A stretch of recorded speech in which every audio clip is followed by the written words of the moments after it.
Como ya les mencioné que vamos a trabajar sobre Colosenses 1:15, todavía no la proyectes. En el texto, en sus Biblias, dice reconciliación por medio de la muerte de Cristo. Yo les voy a hacer un pequeño resumen para entrar en ese contexto sobre la carta a los Colosenses. Y esta epístola a los Colosenses es una de las obras más sublimes jamás escritas, pues revela el amor de Pablo por su rebaño y descifra el misterio del maravilloso plan de Dios e indica cómo combatir las herejías que a veces se introducen sigilosamente en la iglesia. Pablo estaba en Roma, estaba encarcelado más o menos sobre el año 61 al 63 después de Cristo.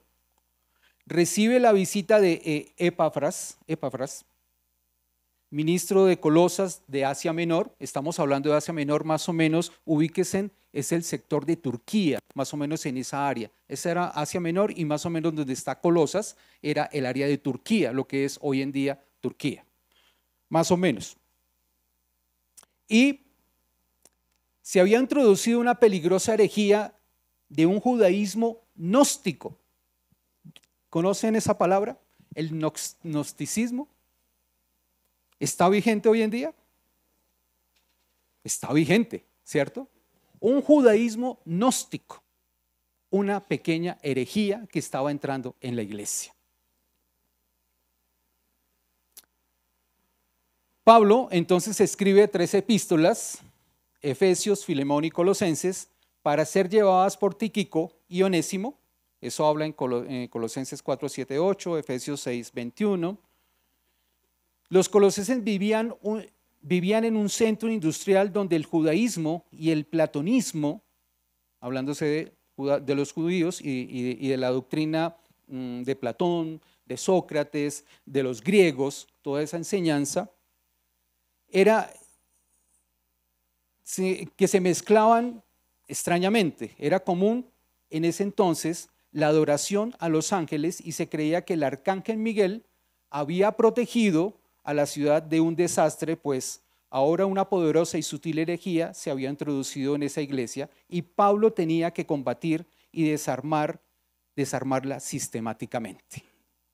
Entonces, en ese entonces, digamos resumiendo, en los colosenses creían que tenían que buscar a otros seres espirituales como los ángeles para ser salvos, o para que los protegieran, para que los guardaran, para que los ayudaran.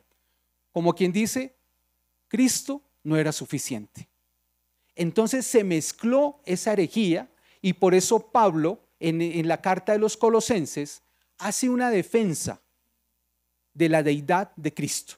Y vamos a hablar de la deidad.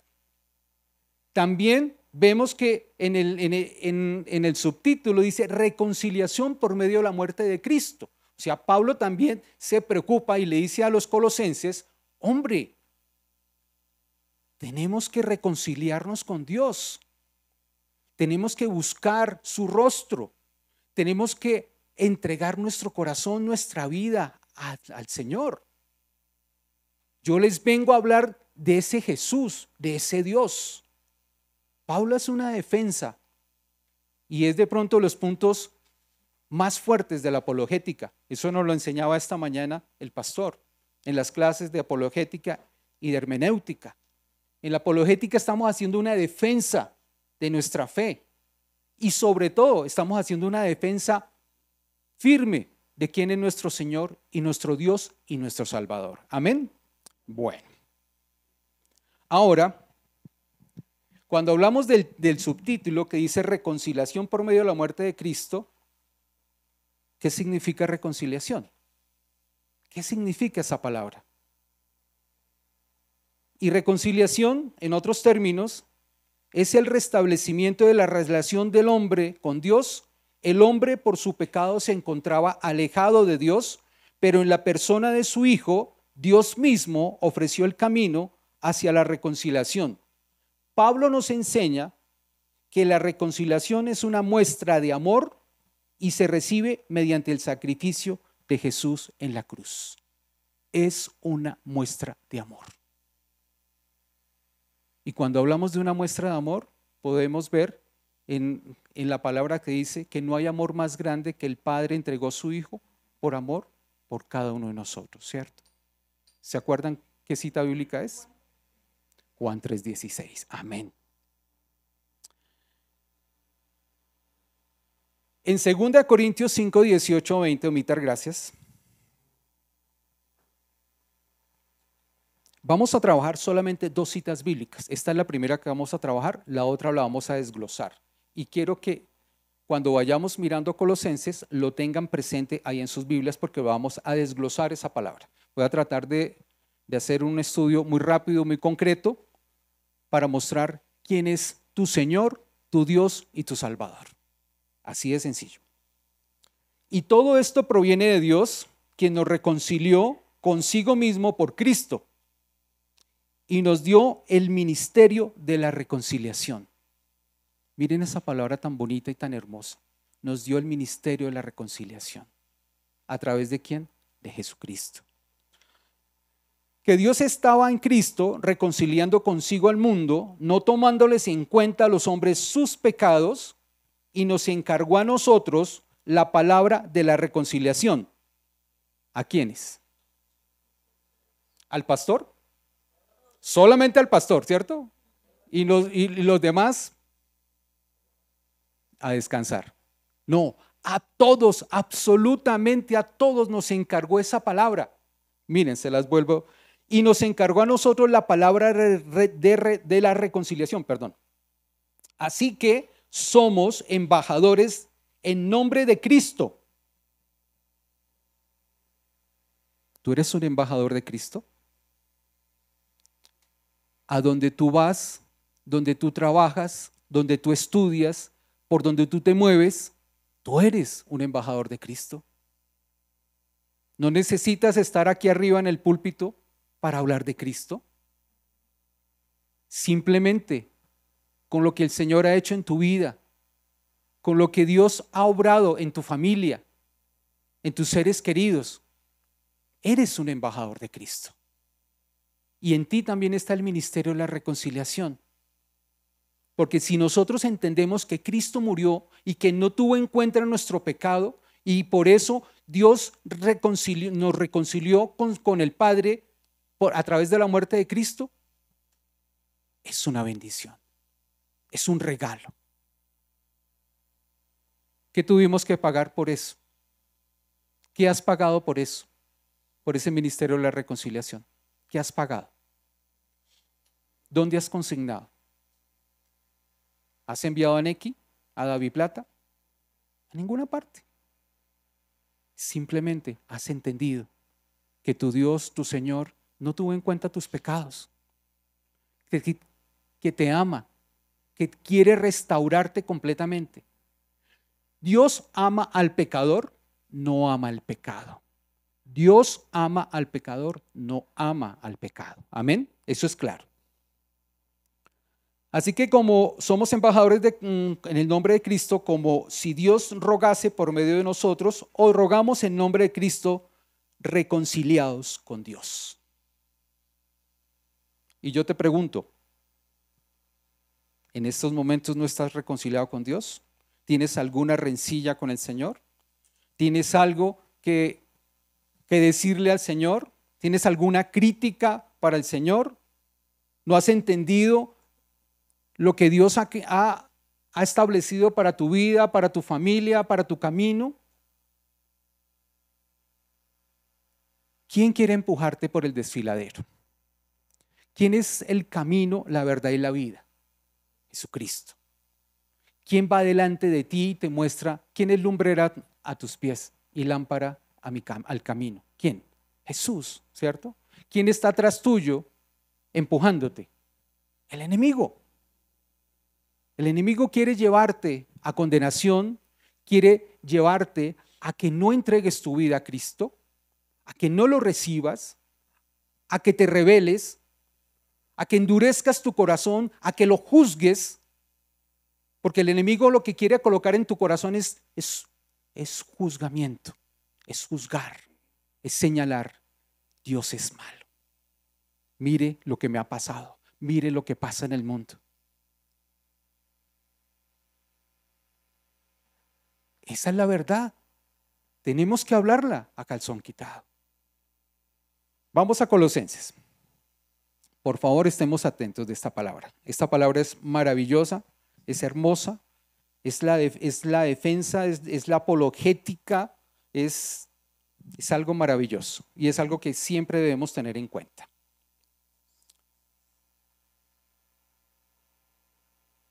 Él es la imagen del Dios invisible, Colosenses 1, 15, 23, ¿no? Invisible, el primogénito de toda creación, porque en Él fueron creadas todas las cosas, las que hay en los cielos y las que hay en la tierra, visibles e invisibles, sean tronos, sean dominios, sean principados, sean potestades, todo fue creado por medio de Él y para Él. Todo fue creado por medio de Él y para Él. Y Él es antes de todas las cosas y todas las cosas en Él subsisten. Él es antes. Por eso podemos decirle, cuando ustedes estén haciendo una defensa de nuestro Señor Jesucristo, decir, Jesús era antes. Jesús estaba antes. En el Génesis, ¿qué dice la palabra? ¿Qué decía? Que íbamos, ¿quiénes estaban ahí en el Génesis? Padre, Hijo y Espíritu Santo, ¿cierto? No dijo el Padre, no, yo solo voy a pensar, yo solo voy a obrar, yo solo voy a crear. No, ¿cómo decía? Vamos. Padre, Hijo y Espíritu Santo. Es claro. Obviamente, si nuestros familiares que son católicos nos dicen, no, pero es que María es la madre de Dios.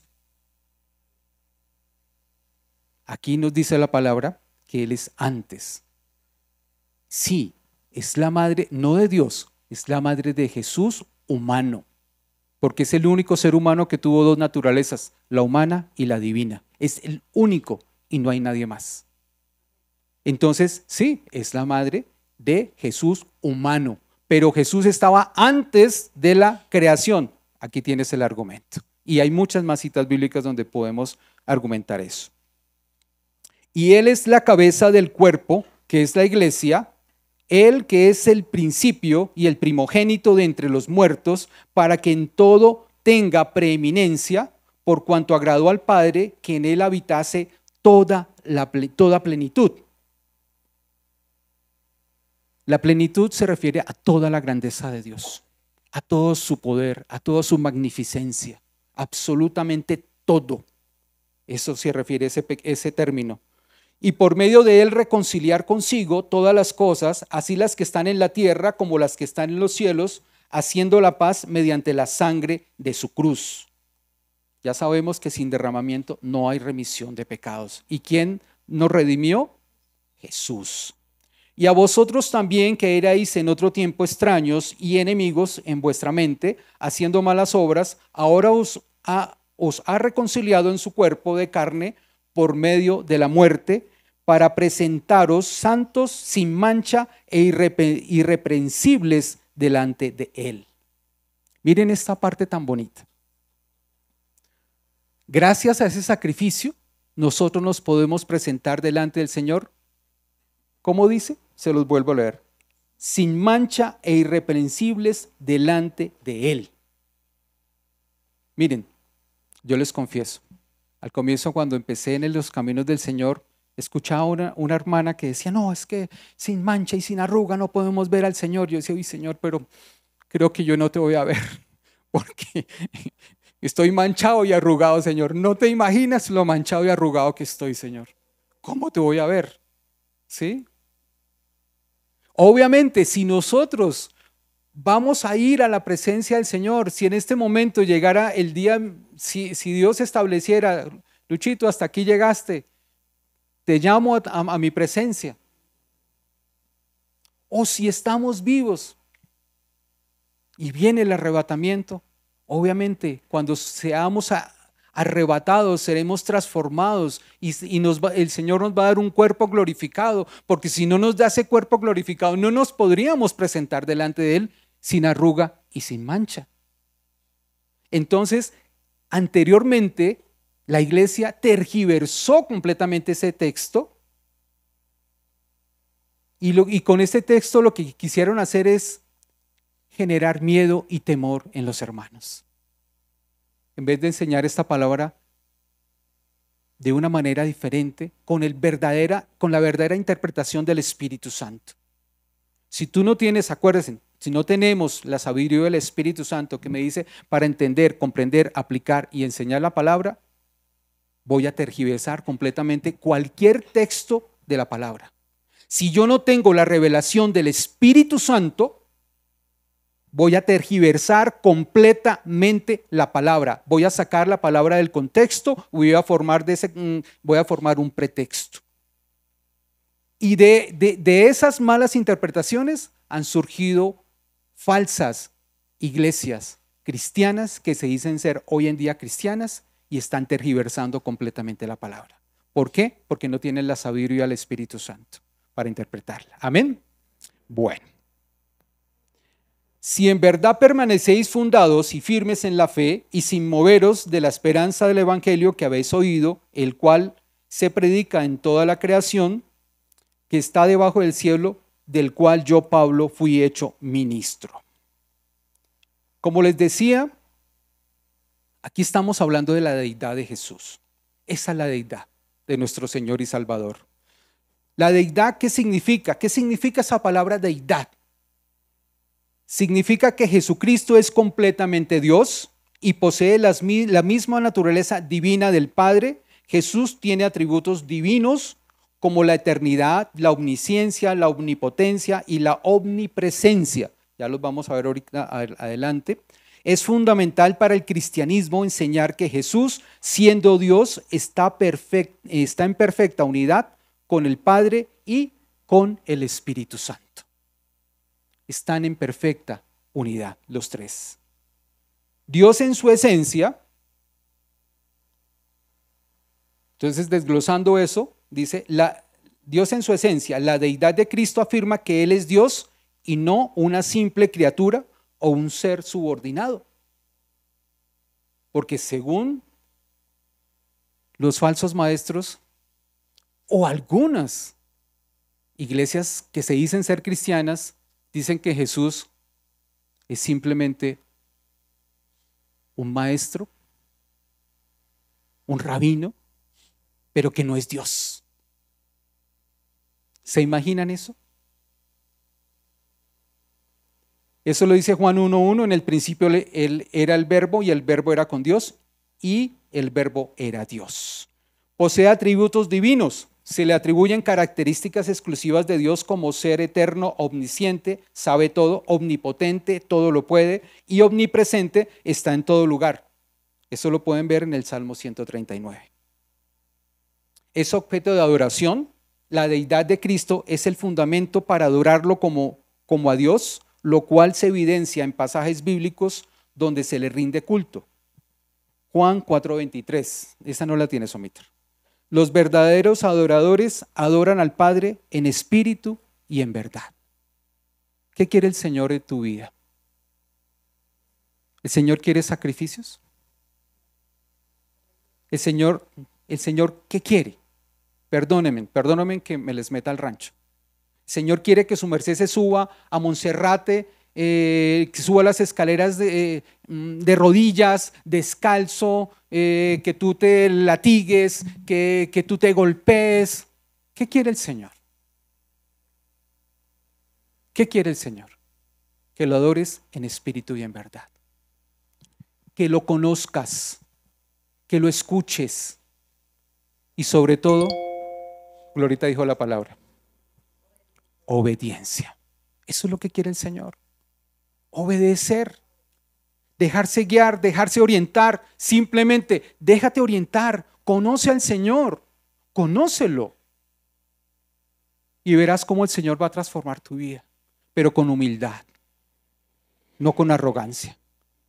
Porque si yo Le grito al Señor con arrogancia, con vanidad, con, mejor dicho, venga, como quien dice, yo quiero ser ese Pablo que iba en ese caballo y tú lo tumbaste porque tú te le presentaste y ahí me diste la revelación. Sí, eso pasó con Pablo. Si de pronto nosotros vamos en Transmilenio, de pronto, Señor, preséntame en Transmilenio y túmbame el Transmilenio.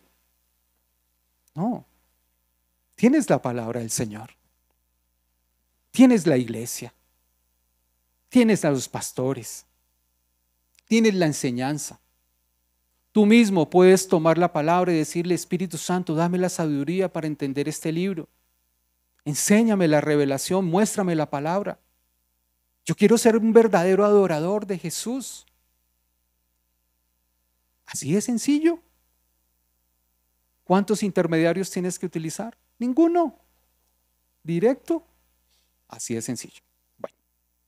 Bueno, porque es que me estoy extendiendo y se me va el otro mensaje. Bueno, vamos a análisis por versículo. Vamos a mirar rápidamente el versículo 15. En el versículo 15, lo que vamos a analizar acá es imagen del Dios invisible. ¿Sí? Si están viendo su versículo en su Biblia, lean el versículo 15. Mírenlo en ese momento. ¿Listos? Y ahora, la palabra griega que se traduce imagen es eikon, de la cual se deriva la palabra ícono. Significa copia o semejanza idéntica de Dios. Jesucristo es la imagen perfecta y la semejanza idéntica de Dios, lo cual significa que Él es Dios y posee todos los atributos de Dios. Filipenses 2:6, no lo vamos a buscar. Pablo recalca que Él es tanto que Jesús es la representación como la manifestación de Dios. En conclusión, Jesucristo es plenamente Dios en todo sentido. ¿Eso qué significa ese versículo? Es Dios en todo sentido. Primogénito de toda la creación, no se salgan del versículo 15. La palabra griega se traduce primogénito, puede referirse al hijo que nació primero en el sentido cronológico, pero no con mayor frecuencia alude a la preeminencia o posición o rango. Tanto en la cultura griega como en la judía, el primogénito era el hijo que ocupaba la posición de mayor privilegio y que había recibido el derecho a heredar de su padre sin importar que hubiera o no nacido primero. Ejemplo, hay varios ejemplos en la Biblia. ¿Se acuerdan de la promesa del hijo prometido? ¿A quién? ¿Se acuerdan? Abraham y Isaac era el hijo prometido. Pero Sara le dio a su esclava Agar y nació Ismael. Sería en teoría Ismael el primogénito, ¿cierto? Pero la promesa estaba ¿sobre quién? Sobre Isaac. Y Isaac recibió la promesa. Ahora, veamos a Isaac. ¿Listo? Isaac tuvo dos hijos, ¿cierto? Uno se llamaba Esaú y el otro se llamaba Jacob. Esaú, ¿qué hizo? Vendió su primogenitura por un plato de lentejas. Esaú era cazador, ¿cierto? Y Jacob era pastor, ¿cierto? Y fue muy vivo y negoció la primogenitura. Obviamente, Isaac ya en su vejez bendijo a Jacob, pero después ya cuando lo bendijo, pues Isaac ya se dio cuenta que efectivamente había bendecido a Jacob y le dijo, vete para donde la familia de la esposa para buscar para buscar a Rebeca, pero para donde, se me olvida el nombre de Labán, gracias, a la tierra de Labán. Allá trabajó 7 años, 21 años. Bueno, eso es otra historia, Pero les quiero mostrar lo que dice primogénito de toda la creación, ¿sí? Y en la cultura, entonces, griega, judía, no propiamente el primero era el que recibía la bendición. Y aquí la recibió ¿quién? El primero, Isaac, y el segundo, Jacob. ¿cierto? Bueno, a eso se refiere. Obviamente Jesús es el primogénito. Él no tenía que pelear con Isaac, ni con Abraham, ni con Jacob, ni con Esaú, con nadie. Él es el primogénito. Versículo 16. Sean tronos, sean dominios, sean principados, sean potestades. Estas son diversas categorías de seres angelicales a quienes Cristo creó y sobre las cuales reina.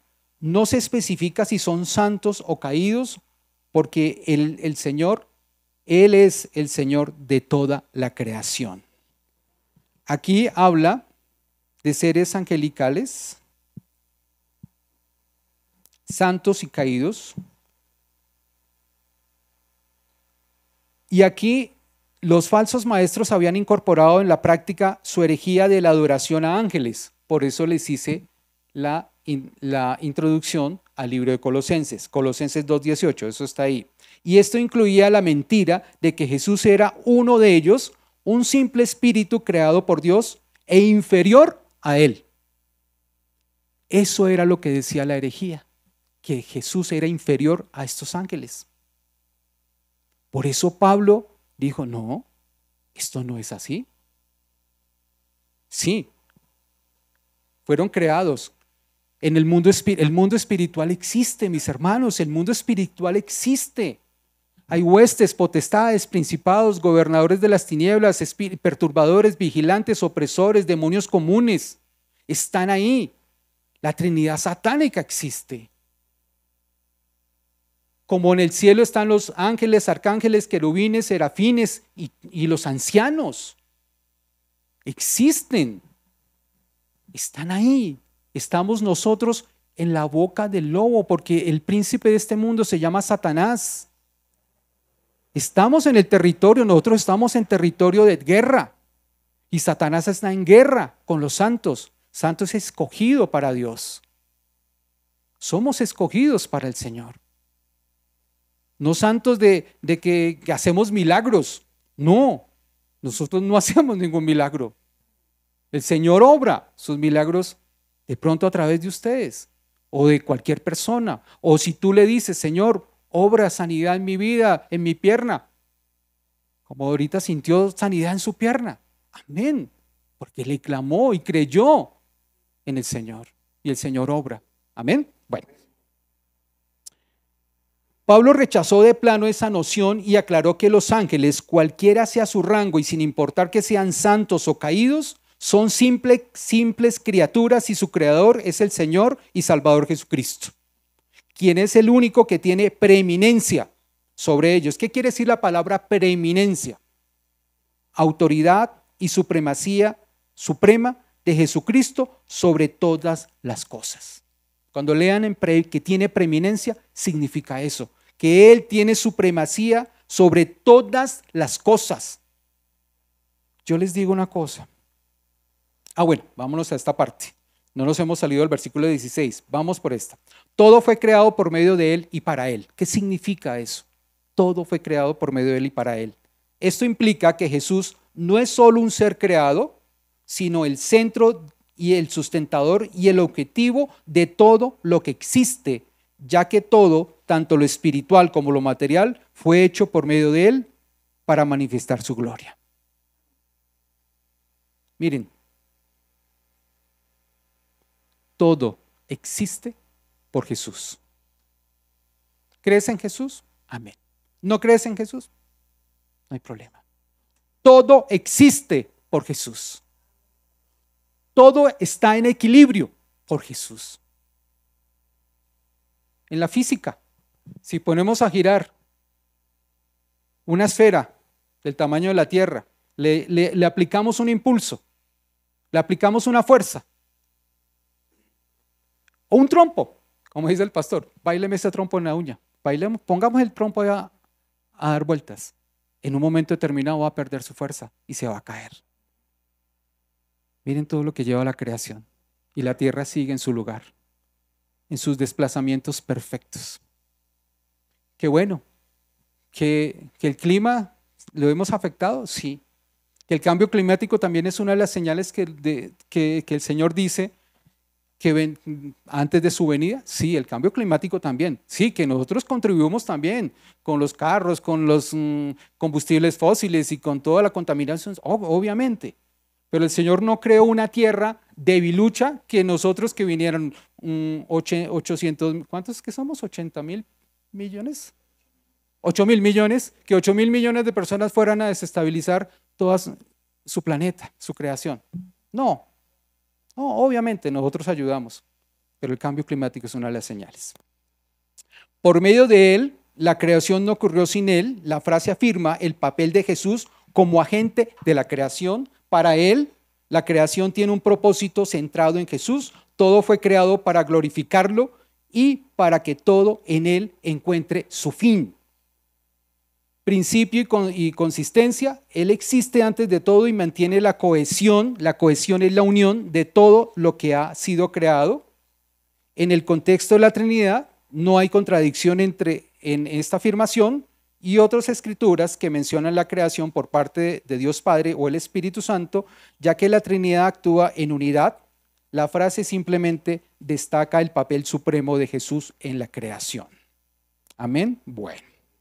Versículo 17.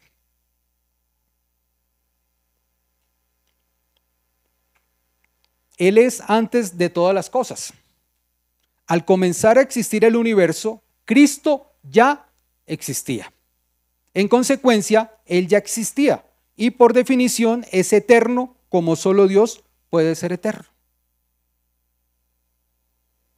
¿En quién has entregado tu corazón y tu vida? Está la eternidad, está la bendición.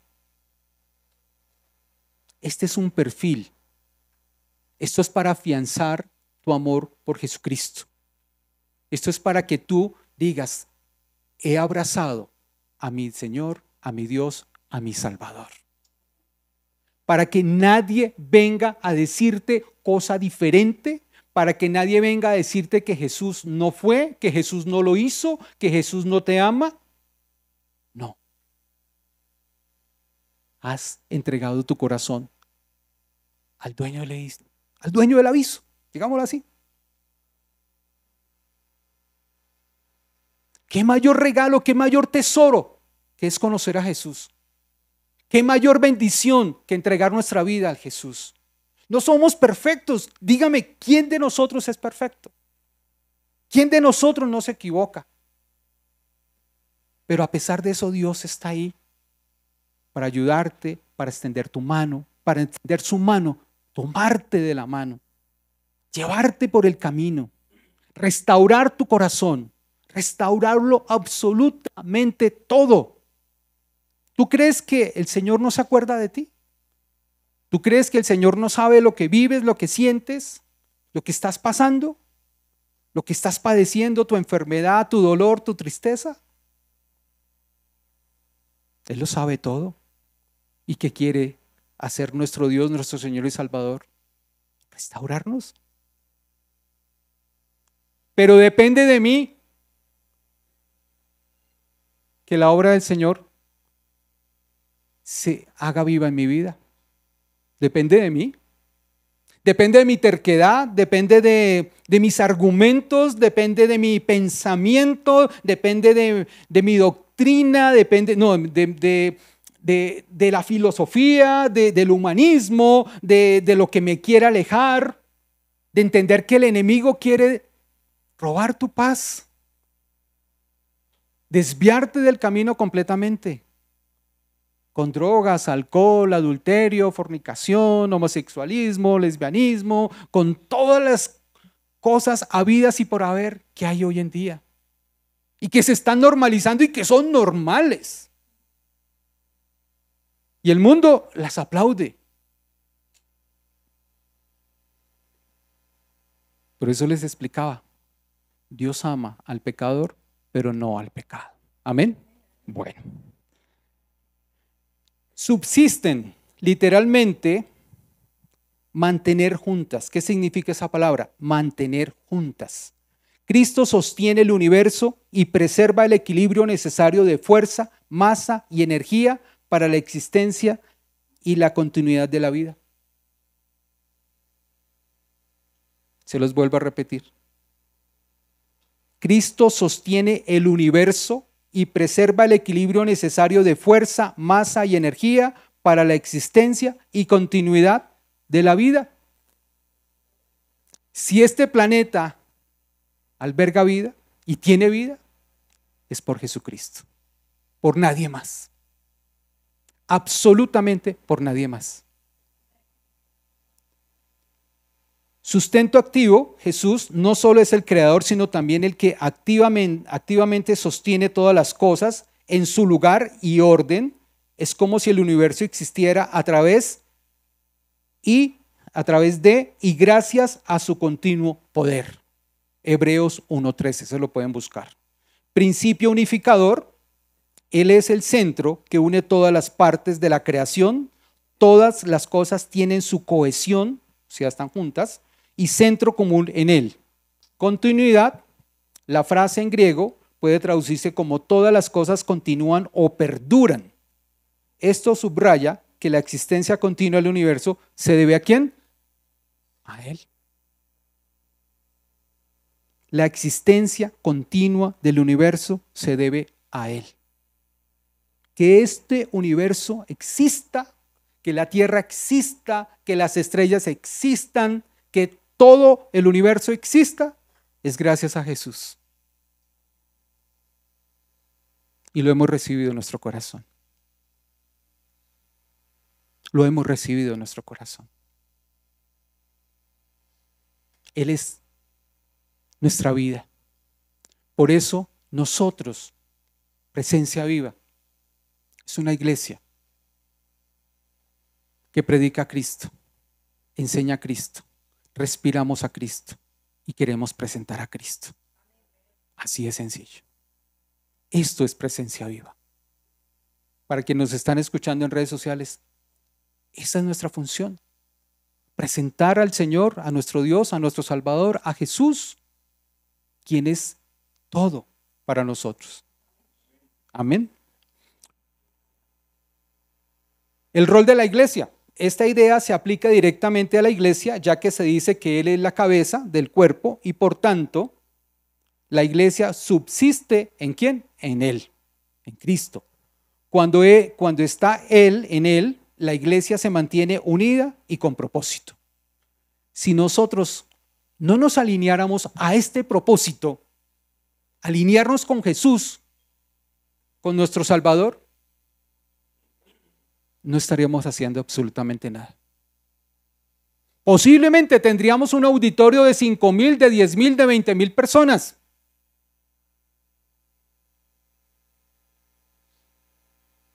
Algunos pastores, algunas iglesias se ufanan más por llenar la iglesia, por recibir diezmos, por ensanchar sus bolsillos y están predicando y están enseñando. ¿Qué va a pasar cuando estas personas lleguen a la presencia del Señor? ¿Qué les va a decir el Señor? Señor, Señor, en tu nombre hicimos milagros, hicimos no sé qué, hicimos tal cosa. ¿Y el Señor qué les va a decir? No los conozco, apartados de mí, hacedores de maldad, porque no hicieron la voluntad de mi Padre. La voluntad del Padre es mostrar a Cristo como el centro de todo. Cristo el Salvador, Cristo el Redentor, Cristo el que ofreció su vida por nosotros. Eso es lo que predicamos y lo que nos esforzamos cada día para que ustedes tengan argumentos, para que ustedes conozcan, para que ustedes crezcan en su fe y que verdaderamente digan, amén, ese es el Dios que yo amo, ese es el Dios que yo sigo, ese es el Dios que está pendiente de mí, ese es el Dios que me va a ayudar, que me va a restaurar, que me va a levantar, que me va a sacar adelante. El Dios que conoce, el que sabe, el que entiende lo que estoy viviendo, porque se hizo humano como tú y como yo. Jesús se hizo humano, Jesús caminó, Jesús sudó, Jesús le dio sed, Jesús se cansó, le dio hambre. Ese mismo Jesús que se hizo hombre para entender nuestra naturaleza, siendo Dios, se despojó de su naturaleza, no, se despojó de ser Dios, vino a tomar a nacer como un ser humano y a sentir como tú y como yo. Por eso nos entiende, por eso sabe lo que estás viviendo, por eso sabe que te dolió, que te caíste, que te torciste el pie, que, bueno, miles de cosas, sabe. Y ese Jesús es capaz de estirarte la mano y decirte, no tengas miedo, no tengas temor, ven a mí, entrégame tu carga. Yo puedo restaurarlo todo. Si tú me dejas, si tú me dejas. Si no, ¿qué dice Apocalipsis 3:10? Yo estoy llamando a la puerta. Y el que abre y me deja entrar, yo entraré y cenaré con él. ¿Cierto? Lo dice. Él es un caballero. Jesús es un caballero. Él no te va a forzar absolutamente a nada. No te va a obligar. De pronto nosotros los obligamos. Uno humanamente puede obligar y uno quiere coger a su familia y coger a sus hermanos, a sus amigos, a sus vecinos, a sus compañeros de trabajo y tratar de mostrarles, como de inyectarles lo que está sintiendo, ¿sí? Pero es difícil, es complicado, no lo vamos a hacer. Pero Jesús, si presentamos a ese Jesús vivo, resucitado, que ha restaurado tu casa, tu vida, tú simplemente vas a colocar una semilla. Tú simplemente vas a llevar un mensaje y el Señor se va a encargar de hacer la obra. ¿Cierto? Amén. Bueno. Versículo 18. No sé, bueno, vamos a avanzar, no sé hasta cuándo, pero bueno, vamos. Ok. Perdónenme, ustedes saben que yo soy espontáneo, yo estoy en confianza con ustedes y ustedes ya me conocen como soy. Entonces, no se preocupen. Trato de que el mensaje y la enseñanza no sea tan acartonada, porque a mí me enseñaron eso. Yo no podía distraer a nadie. No podía distraer a las personas porque si no se distraía a las personas, entonces se aburrían y se iban de la iglesia. Entonces yo, Dios mío, entonces está uno como que, no, aquí somos diferentes. Aquí podemos enseñar un evangelio sencillo, dinámico, alegre y bonito, sobre todo para que llegue a sus corazones. Amén. Bueno, versículo 18, la cabeza del cuerpo. Pablo utiliza el cuerpo humano como una metáfora de la iglesia a la cual sirve Cristo como su cabeza. Así como un cuerpo es controlado por el cerebro, Cristo controla cada parte de la iglesia para darle vida y dirección. La cabeza de nosotros es Cristo. La cabeza de nosotros y de la iglesia se llama Jesucristo. No hay nadie más. Tenemos al pastor, o es la cabeza de la iglesia. Él es nuestro líder. Él es el pastor de la iglesia. Dios lo estableció así. Y la pastora los estableció para formar esta iglesia. Pero ellos están sujetos a Cristo. En mi casa, yo soy la cabeza de mi casa. Pero yo estoy sujeto a Cristo. Viene mi esposa como ayuda idónea, vienen mis hijos, Mafe, Sammy, Tommy, y así. Pero esta cabeza está sujeta a Cristo. Tú tienes que sujetarte a Cristo en todo lo que hagas. Y la iglesia, sobre todo, está sujeta a Cristo. El principio, ¿qué significa esta palabra, el principio? Esto se refiere tanto a fuente como a preeminencia. Ya les expliqué qué era preeminencia, ya lo saben. La iglesia tuvo su origen en el Señor Jesús, Efesios 1:4, y dio vida a la iglesia por medio de su sacrificio, muerte y resurrección para convertirse en su Señor y Salvador. Ahí está, Efesios 1:4. Y dio vida a la iglesia por medio de su sacrificio, muerte y resurrección para convertirse en su Señor y Salvador. Por eso Cristo es la cabeza de la iglesia. El primogénito entre los muertos, en sentido cronológico, Jesús fue el primero en ser resucitado para nunca morir otra vez. De todos los que han sido o serán resucitados de los muertos, esto incluye a todos los hombres. Eso está en Juan 5, 28, 29, después lo pueden buscar. Cristo es supremo. Amén. Versículo 19. Toda plenitud. un término que utilizaban los que promulgaban la herejía en Colosas para aludir a poderes y atributos divinos que según creían estaban divididos en varias emanaciones.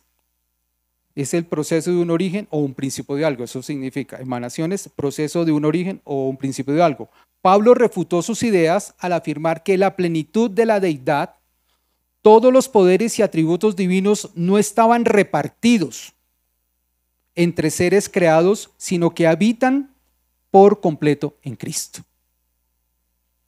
Eso significa toda la plenitud. Todos los poderes y atributos divinos no están repartidos en seres creados, sino que habitan por completo en Cristo. Dios Padre, Dios Hijo, Dios Espíritu Santo. Si el Señor hubiera sido creado después de esa Trinidad, ahí sí cabría, digamos, que fueron, se me perdió.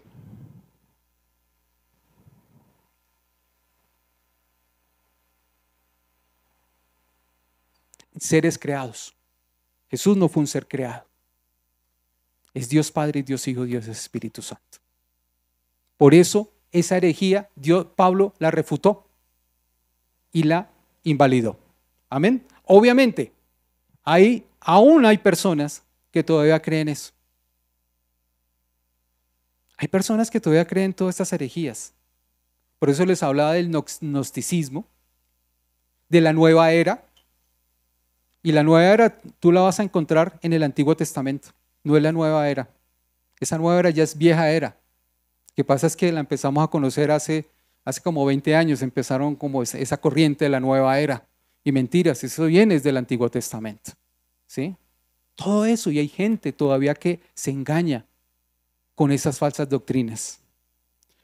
Versículo 20, reconciliar consigo todas las cosas, que aquí, digamos, es lo que enmarca el subtítulo de Colosenses. La palabra griega se traduce reconciliar, ya habíamos hablado, significa cambiar o intercambiar. Su uso en el Nuevo Testamento se aplica a un cambio en la relación del pecador con Dios.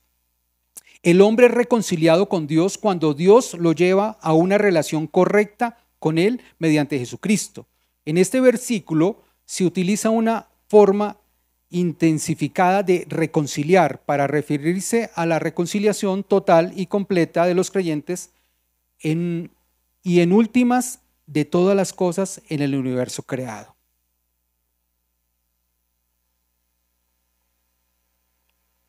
Por eso el Señor entregó a Jesús en la cruz. No fue fácil. Para Dios Padre entregar a su Hijo por amor, para que en Él fuéramos reconciliados nosotros por nuestro pecado, por nuestra dureza de corazón, por nuestra terquedad, porque es que yo sí, es que yo creo, es que yo pienso, es que...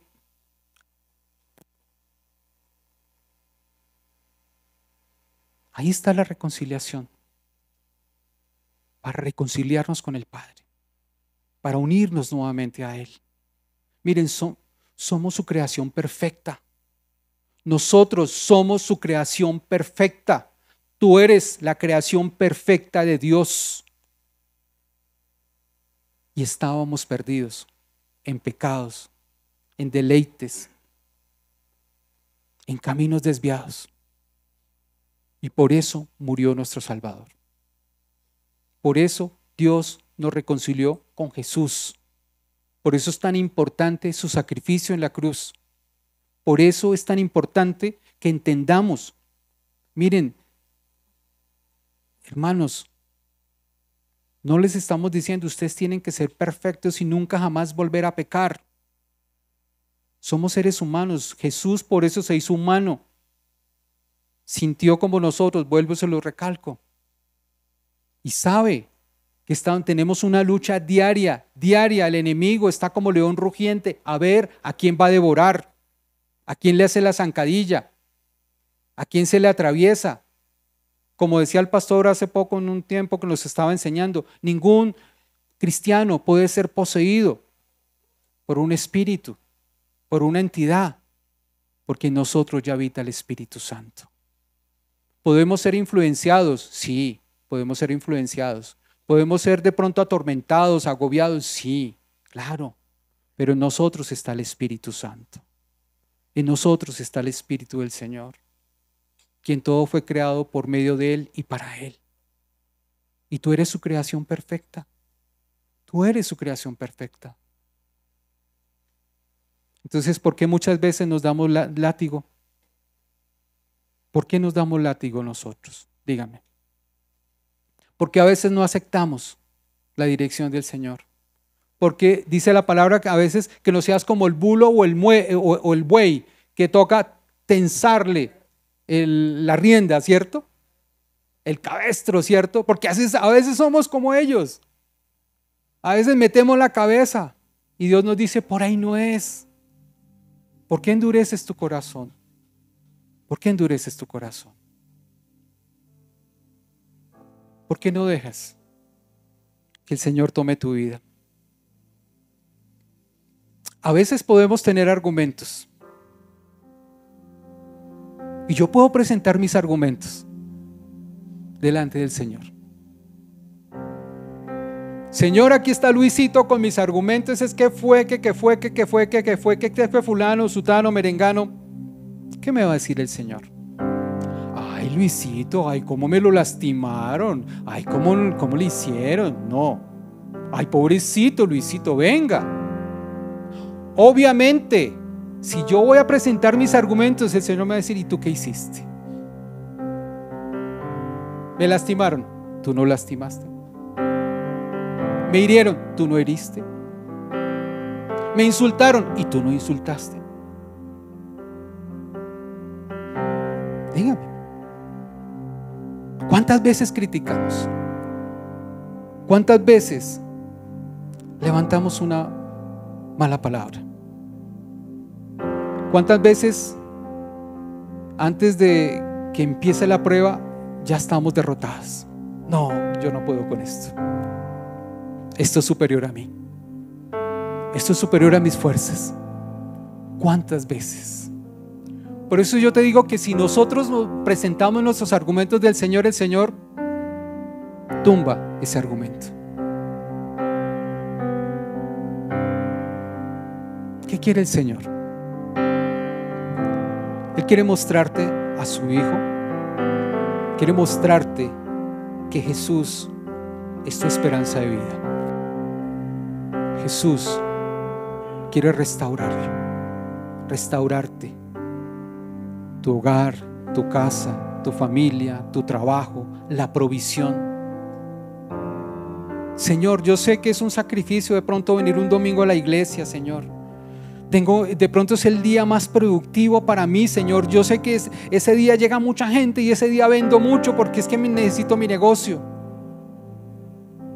Pero estás confiando en tus fuerzas y no estás confiando en el Señor, en el gran Dios, en el gran yo soy, en el Todopoderoso. Sí, yo sé. Pero muchas veces,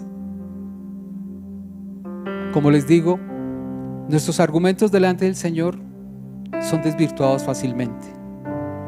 Obviamente el Señor no quiere humillarte. El Señor no quiere lastimarte. El Señor no quiere decirte, se da cuenta, yo le dije, vea, mire, y te va a poner el dedo ahí en el pecho y mira, pecador, no sé qué. Nunca, jamás lo va a hacer el Señor. Él te va a recoger. Te va a decir, te hirieron, pero tú heriste. Te lastimaron, pero tú lastimaste. Como les decía yo al comienzo, la grandeza del hombre está en saber reconocer sus faltas. Y tener a Cristo en el corazón te lleva a reconocer que muchas veces nos hemos equivocado, que muchas veces no hemos escuchado la voz de Dios, que muchas veces el Señor es el que quiere restaurarnos y por nuestra dureza nosotros no dejamos, porque mis argumentos son mayores, porque es que tengo resentimiento, porque tengo rencor, porque tengo dolor, porque es que sí, porque es que no, porque tal, porque Pascual, 20,000 cosas.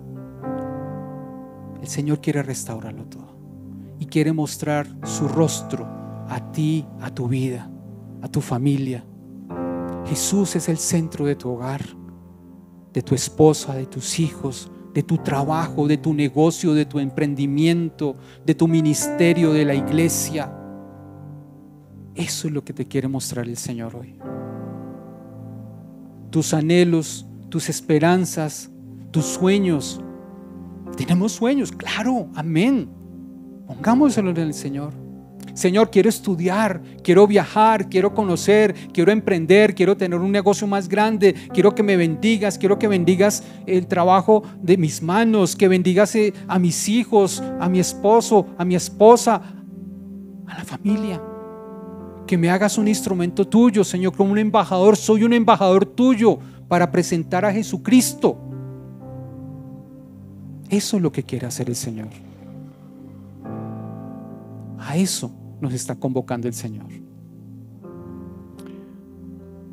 Padre, te damos gracias por tu bendición, por tu amor, por esta palabra que nos llena el corazón, nos da ánimo, nos muestra a nuestro Señor Jesucristo, quien es nuestro Señor y nuestro Dios y nuestro Salvador. Yo quiero invitarte, hacerte una invitación para que si no has tomado la decisión por Cristo, y si es la primera vez que escuchas este mensaje o el mensaje de salvación a través de Jesús, abras tus labios y me acompañes en una pequeña oración.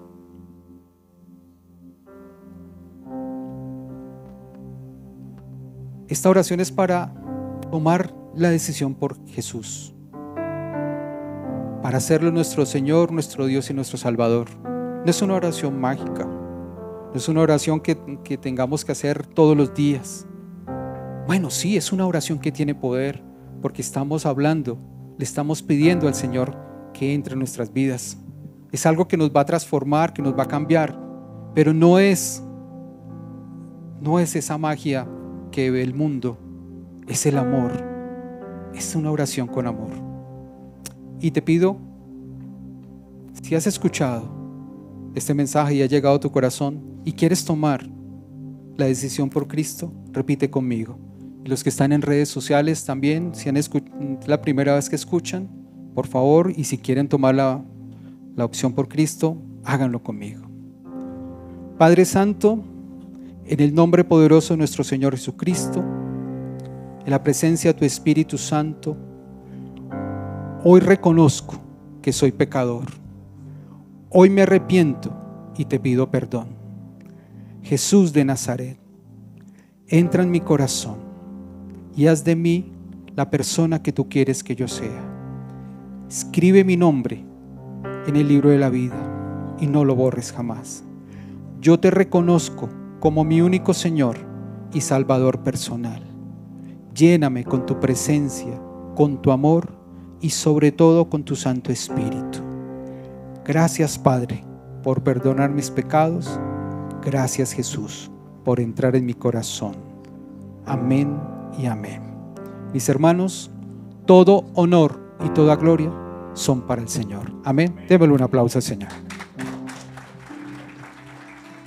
Si este mensaje ha sido de bendición para tu vida, te invito para que te suscribas a este canal, compartas este video con tus familiares y amigos y así juntos podamos llevar la palabra de Dios. Si vives en Bogotá, te invito a nuestras reuniones presenciales todos los domingos a las 11 de la mañana en la dirección que aparece en pantalla.